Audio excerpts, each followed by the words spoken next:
주영석 기자의 뉴스 속으로.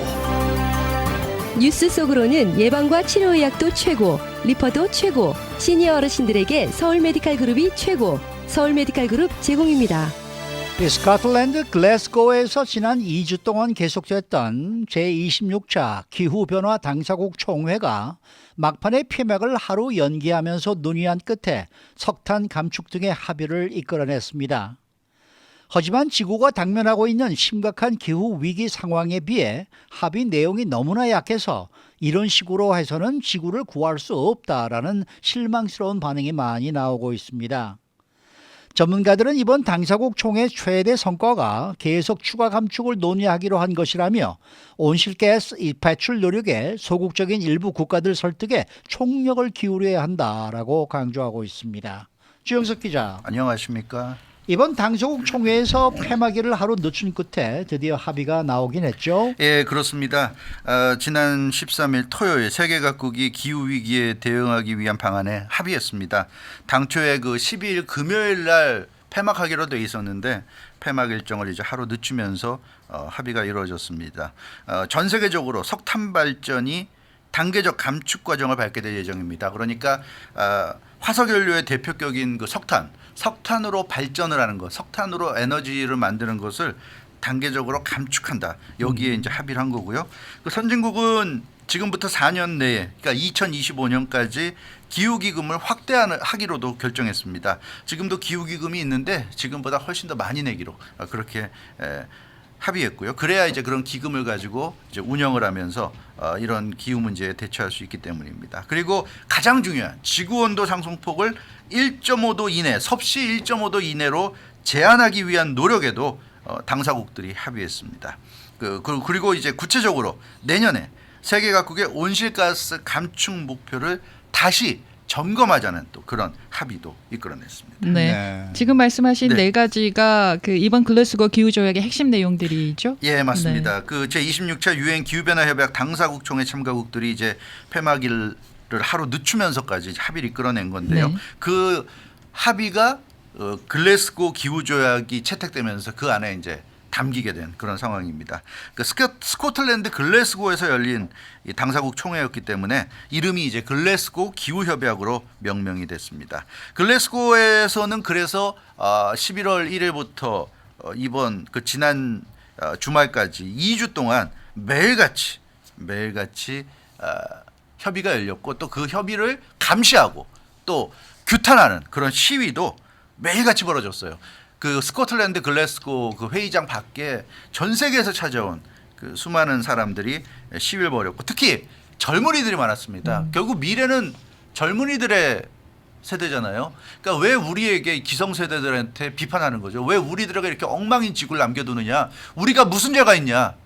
책임져라. 당신들 책임져라. 왜 기성세대들 당신들은 멋대로 이렇게 지구를 해놓고 우리 보고 어떻게 살라는 거냐. 이게 이 절박한 심정의 젊은이들이 세계 각국을 강력히 규탄하면서 합의를 반드시 이끌어내라고 요구하는 그런 시위였고요. 결국 이런 시위들이 나름대로는 압박이 됐던 것 같아요. 그래서 굉장히 그 세계 각국 대표들이 좀 압박감을 느끼고 그 폐막일을 하루 늦추면서까지 결국 이 협의란 끝에 뭐 좀 미흡하나마 합의를 이끌어냈습니다. 근데 사실 이번 당사국 총회는 시작부터 비판이 많이 제기됐었어요. 네, 그렇죠. 그래서 뭐 그렇게 큰 기대를 하지 않았던 걸로 좀 알고 있는데 네. 그래도 최소한의 결과를 만들어냈다 이런 느낌이 들긴 하네요. 그렇죠. 그런 거에 비해서 어찌됐건 최소한의 결과는 만들어낸 것으로 보여집니다. 네. 이번에 채택된 그 글래스고 기후 조약에 구체적으로 석탄 감축이 명기가 됐죠.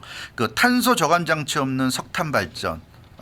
그런 석탄 발전을 단계적으로 이제 감축하기로 모든 참가국들이 뜻을 같이 한 건데 이것이 굉장히 그래도 의미가 있다 이렇게 좀 분석이 되고 있어요. 비효율적인 또 화석 연료 보조금을 단계적으로 중단하는 것에도 동의했습니다. 그러니까 화석 연료 보조금. 그러니까 이게 굉장히 아이러니하죠. 화석 연료 사용하지 말라고 하면서 그러나 당장 지금 석탄을 쓰지 말라고 그러면 힘든 나라들이 있잖아요. 네. 그런 나라들에게 기금을 준단 말이에요. 그럼 그 나라들은 그렇다고 지금 당장 어디서 그 나라들이 친환경 연료를 개발할 수가 없으니까 그렇게 돈 받으면 결국 또 석탄을 쓰고 근데 이런 악순환이 반복이 되니까 석탄 같은 이 화석 연료 못 쓰게 하되 감축하되 그것을 보조금으로 주는 이런 제도는 아니다. 뭔가 다른 방법을 찾아야 된다. 이제 이런 얘기입니다. 그래서 화석연료 보조금을 그걸 주면 안 된다 이런 얘기고 특히 미국을 대표한 그 존 케리 기후 특사가 그런 얘기를 했어요. 미친 짓이다 이건. 그러니까 우리가 기후 변화를 대처하자고 하면서 화석연료 보조금을 주면 어쩌자는 얘기냐. 그래서 존 케리 기후 특사는 미친 짓이라는 표현까지 사용하면서 화석연료 보조금 폐지를 주장했고요. 그래서 화석연료 보조금 중단을 위한 노력을 가속화한다. 이런 문구가 명시적으로 들어갔습니다. 근데 이게 좀 미흡해 보일 수는 있지만 지금까지 기후변화 협약과 관련해서 이런 그 기후조약이 채택됐을 때 한 번도 이런 문구조차 들어간 적이 없어요. 그렇기 때문에 이거는 상당한 성과다. 그런 좀 분석도 나오고 있습니다. 그러니까 당사국 총회 합의문에 석탄, 화석연료 이런 표현 자체가 언급된 게 이전까지는 없었어요. 그래서 이것만으로도 성과가 아니냐 뭐 이런 좀 분석도 나오고 있습니다. 네. 뭐 아무리 평가할 부분이 있다라고 그런 평가를 받습니다만은 또 한쪽에서는 그렇지만 여전히 상당히 부족하고 미흡하다 이런 평가도 여전히 있거든요. 네, 맞습니다. 네. 예, 가장 큰 성과가 말씀드린 대로 화석연료의 대표 역격이라고 할 수 있는 석탄 발전을 단계적으로 감축하기로 합의했다는 건데요. 그리고 석탄, 화석연료란 말을 이제 명시했다는 건데 문제는 중국, 인도 같은 석탄을 많이 사용하는 대국들이 끝까지 저항을 했습니다. 네. 이게 이제 문제예요. 그래서 이 석탄 발전을 가장 많이 하는 대국들 중국과 인도가 비협조적으로 나왔기 때문에 합의는 했지만 합의 내용이 좀 유명무실한 거 아니냐 이제 이런 네. 비판입니다.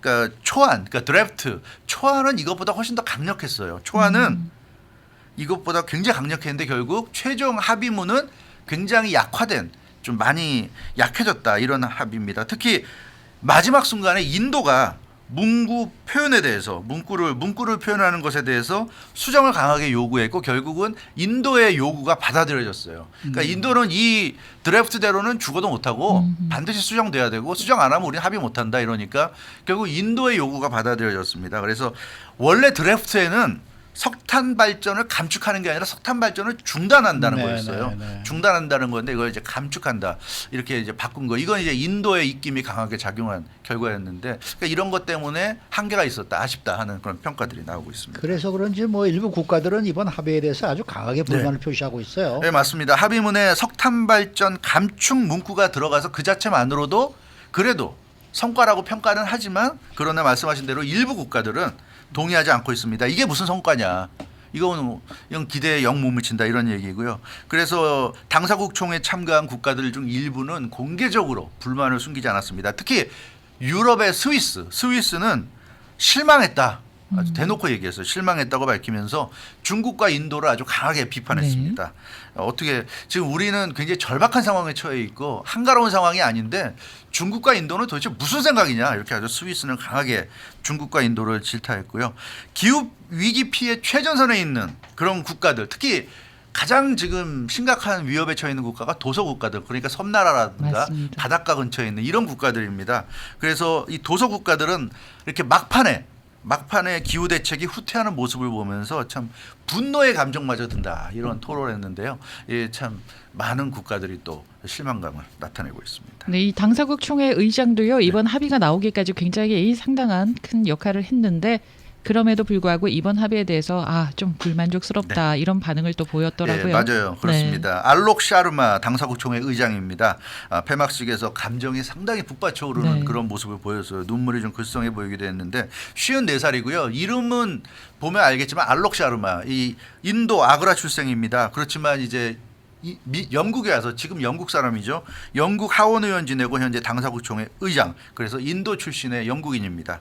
알록 샤르마 당사국 총회 의장이 폐막식에서 모든 참가국 대표들에게 사과한다고 사과했어요. 그러니까 네. 합의문을 발표하면서 뭔가 좀 축제 분위기가 아니라 당사국 의장도 좀 침통한 표정으로 좀 울먹이면서 사과하는 이런 그 모습을 보였습니다. 상황이 이렇게 전개된 것을 사과한다 이렇게 얘기했고요. 일부 국가들이 나타내는 실망감을 충분히 이해한다 이런 얘기도 했습니다. 기대에 많이 못 미치는 결과다 또 그런 얘기까지 했어요. 그러니까 당사국 총회 의장도 실망한 것 같습니다. 그렇지만 알록 샤르마 의장은 그렇다 하더라도 좀 미흡한 합의지만 그 미흡한 합의나마 지켜야 된다.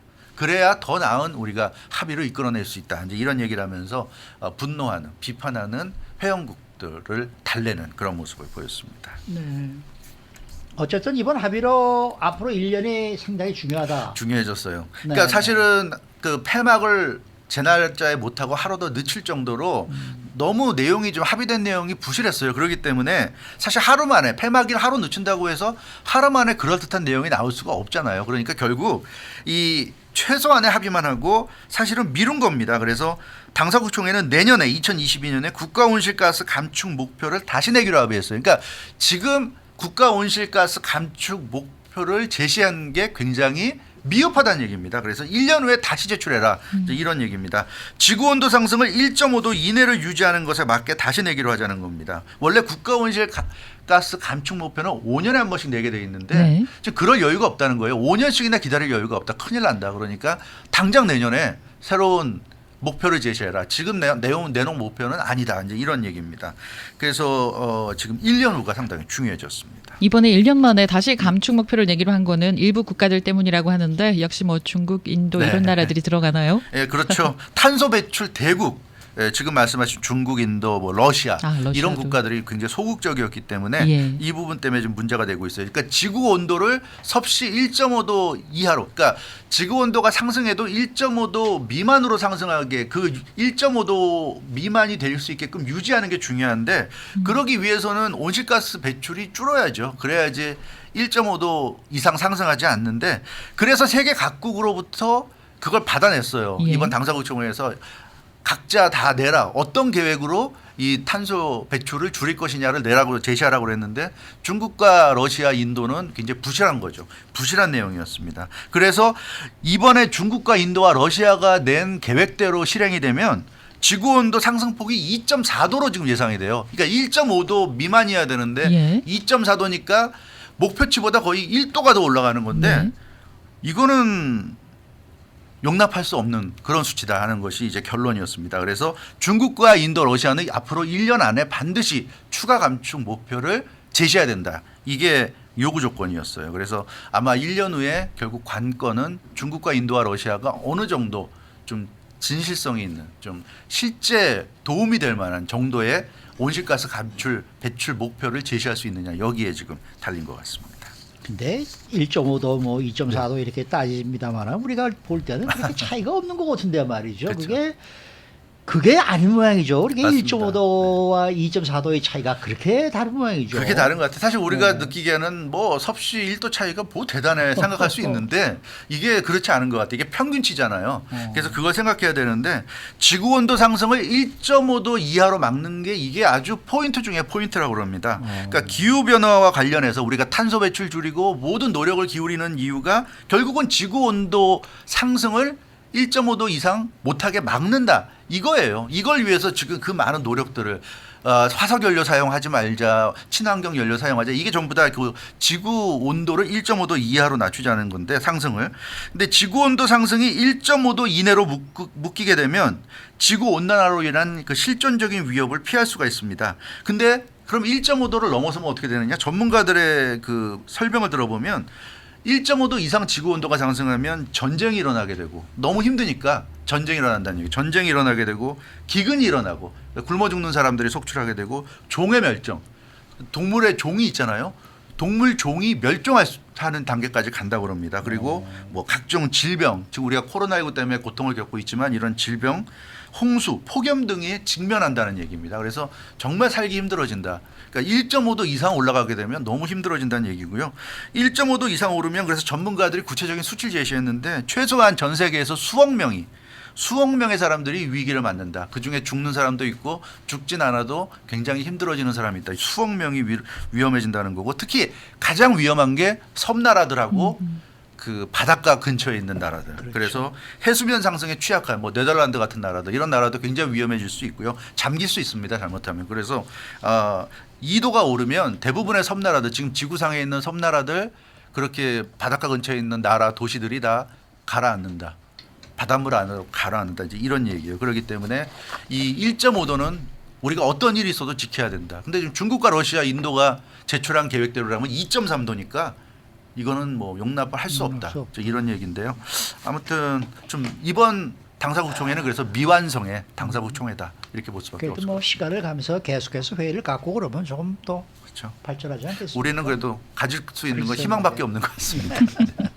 수고 많으셨습니다. 주영석 기자였습니다.